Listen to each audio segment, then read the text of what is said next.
그 뼈가 하나도 꺾이우지 아니하리라 라는 제목으로 말씀을 드리겠습니다. 요한복음 19장 32절에서 37절을 보면 군병들이 가서 예수와 함께 못 박힌 첫째 사람과 또 그 다른 사람의 다리를 꺾고 예수께 이르러서는 이미 죽은 것을 보고 다리를 꺾지 아니하고 그 중 한 군병이 창으로 옆구리를 찌르니 곧 피와 물이 나오더라.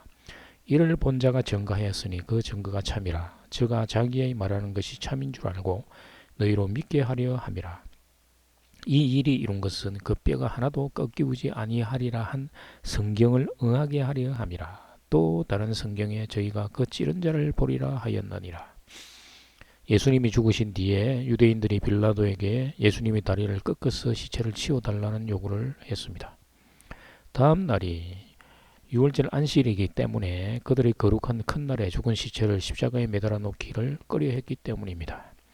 유대인들이 예수님의 다리를 꺾을 것을 요구한 것은 당시 사형수들의 사망 여부를 확인하기 위한 수단으로 행했던 관습인데,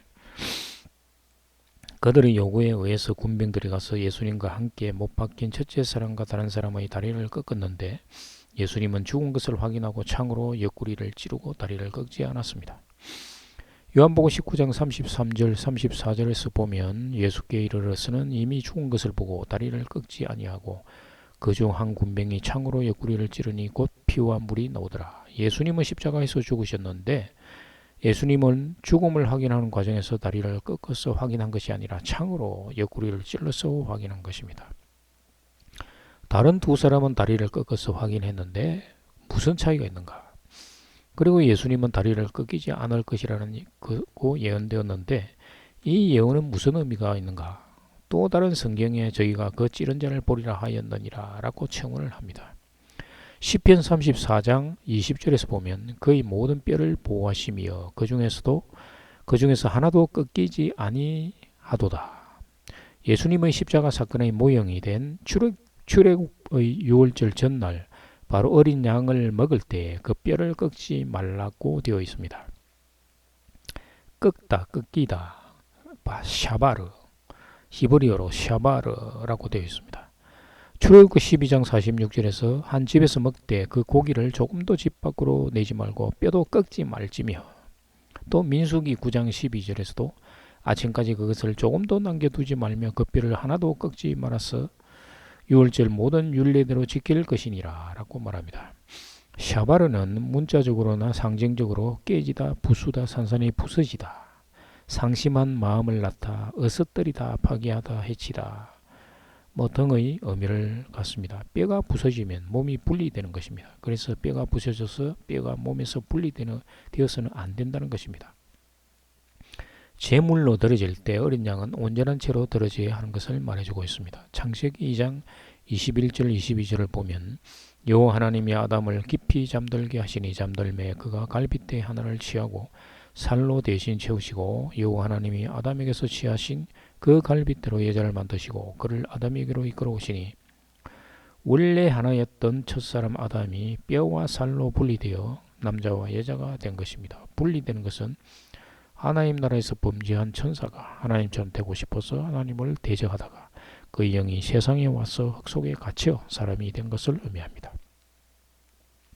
뼈와 살이 분리되지 않은 온전한 제물이 됨으로써 그 희생 제물을 하나님께 온전히 드리고 그 온전한 제물을 통해서 다시 온전하게 되돌릴 수 있다는 것입니다.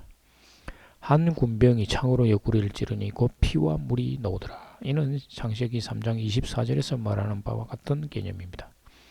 이같이 하나님이 그 사람을 쫓아내시고 에덴 동산 동쪽에 그룹들과 부르도는 불칼을 두어 생명나무의 길을 지키게 하시니라. 천사에게 불칼을 맞아 죽어야 에덴 동산으로 들어가는데 예수님이 십자가에서 죽어야 부활의 몸을 받아서 하나님 나라로 들어간다는 말입니다. 피와 물에 대해서 요한일서 5장 5절에서 8절을 보면 예수께서 하나님의 아들이심을 믿는 자가 아니면 세상을 이기는 자가 누구냐? 이는 물과 피로 임하신 이시니 곧 예수 그리스도시라. 물로만 아니요 물과 피로 임하셨으니 정언하는 이는 성령이시니 성령은 진리니라. 정언하는 이가 셋이니 성령과 물과 피라. 또한 이 셋은 합하여 하나이니라. 물은 여러 가지 의미로 사용된 바가 있습니다. 물은 세례를 나타내며 세례는 십자가의 죽음과 부활을 의미합니다. 피는 죄를 대속하는 것을 나타내며 따라서 물과 피와 성령은 예수와 함께 육으로는 죽고 영으로는 그리스도와의 부활과 함께 살리는 것입니다. 예수님의 뼈가 꺾이지 않고 옆구리에 창에 의해 찔려 물과 피가 나왔다는 말은 예수님이 온전한 희생 제물이 되어서 온 인류를 위한 죽음과 그리스도 안으로 들어오는 자에게 부활 생명을 주시겠다는 의미를 담고 있는 것입니다.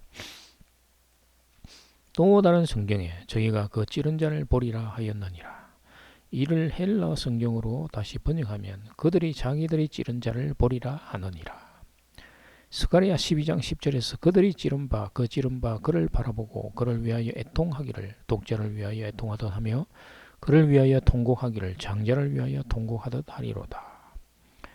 히브리어 성경을 다시 번역해 보면 그들이 찔렀던 나를 바라보고 간청할 것이다. 그들은 그의 독생자를 위해 애통하듯이 그를 위해 애통할 것이다.